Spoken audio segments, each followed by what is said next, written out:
Hello and welcome to Ndtv Profit. You're watching this special with us. The industry body Confederation of Indian Industry has set out a 14-point agenda for economic transformation. We have with us joining us Sanjiv Puri, who is the chairman of ITC and also the president of the industry body CII.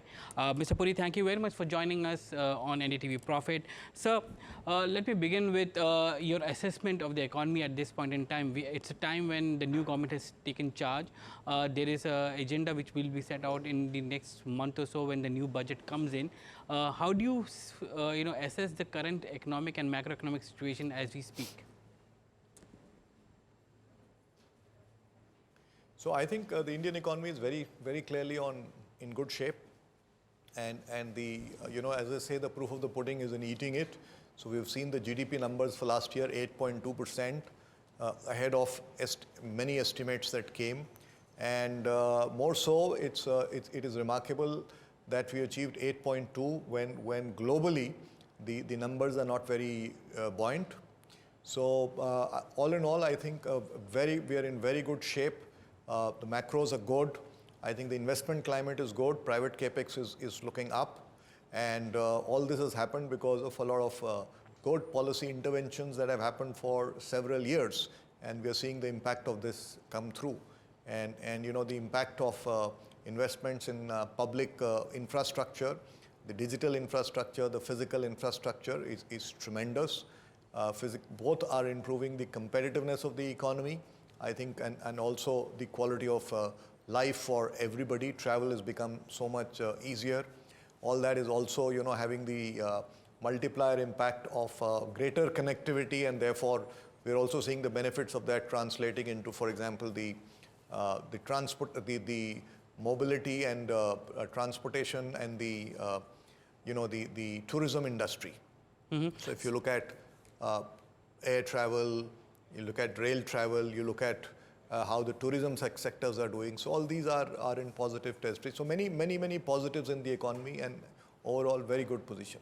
Sir, as an industry leader who has ears to the ground, two key things are to watch out for the entire industry. One is the rainfall, and the second one is the inflation trajectory.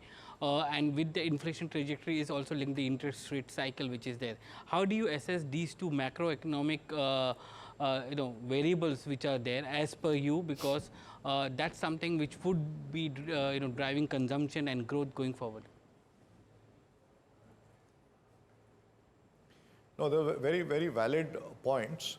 So what we understand from the forecast available, the monsoons are going to be better, and therefore we believe that the agri sector should perform better this year.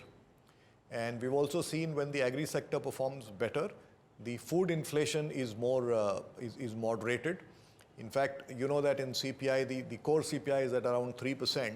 What is a little sticky still is the food inflation, and that we believe could moderate because of better monsoons. And CII's own expectation is inflation around 4.5%. And with that, we believe that in the second half of the year, we could start seeing easing of interest rates. So all in all, this will be positive for the economy. Mm-hmm. Sir, let me come to the 14-point agenda that you have recommended. The top on that is the global value chain which you spoke about. Can you take us through what exactly are the policies that you're looking forward as far as the global value chain that we are trying to create? So there are many transitions happening in the world. So two important ones are supply chain diversification and energy transition. And these are areas where India has tremendous opportunity to participate in. 70% of the global trade is through global value chains. And the idea is to, because the supply chain diversification is being thought about, and because energy transition is creating new impetus. So both of these are opportunities for us to participate in global value chains. And what is it that is required to do that?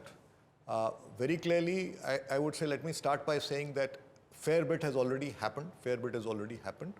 But there are the next steps that need to be taken to improve the competitiveness of the economy. Some of these are to do with certain factor reforms in the economy with land, labor, agriculture, power, and so on and so forth. It is also the journey on, cost of ease of doing business, where, tremendous progress has been made in the past. But of course, there are newer areas that can be addressed. So that journey should continue. FTAs is important for integrating into global value chains. And we've made some progress in the past. And there are some FTAs that are under discussion. So industry would welcome these being signed as soon as possible. I think one area that is also important for global value chains is the aspect of sustainability and energy transition. So that's the area that it's important that there are sectoral roadmaps and also cognized for the social aspects of the transition. And the funding, it requires a lot of funds. So access to green funds is another important area that needs to be looked at. And funds have to come from public, private, multilateral institutions. So to unlock private capital, I think the right incentives and disincentives in the form of carbon markets, which is also underway, are extremely useful. I also believe that there are some progressive policies that have been announced by the center, like the open access policy. But in the last mile, in some states, there are challenges. So removing the friction at the last mile will also create economic viability, and therefore there will be an unlock. There are certain areas where technology is nascent or being developed. So once these are developed and become economically viable, I think private capital will go there. And I think I'd like to compliment the government for being very proactive in setting up, the missions behind creating these solutions. Mm-hmm. So these are some of the very important areas.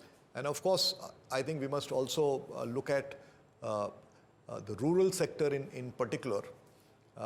That's an area where we would recommend that the private capex also is scaled up. There may be some kind of welfare economics that may be tied into the budget, given the fact that now you have coalition governments, partners, part of the NDA, part of the government now, and also the fact that the elections have given out a verdict which looks at a little bit of rural distress. So maybe welfare economics is something which may be one of the legs of the budget which will continue as it is.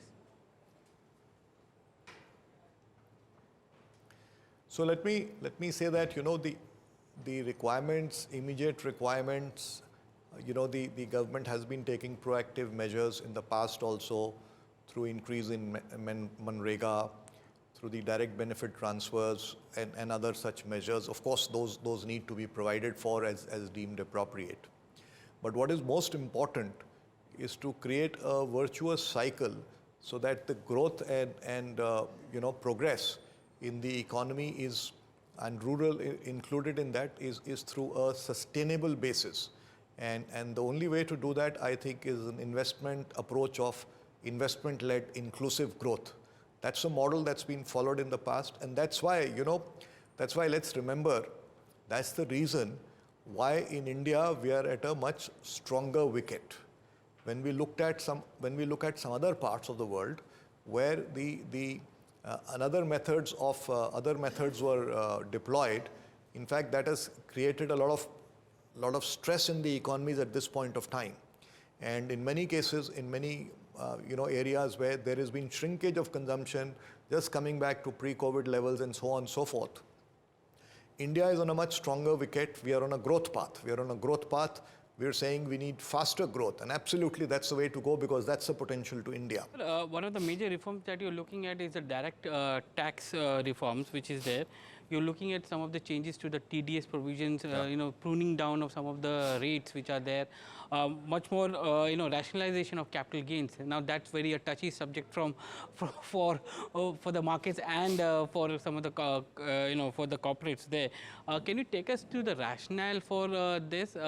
And do you think that there is enough, buoyancy in tax for the finance minister to take this kind of steps?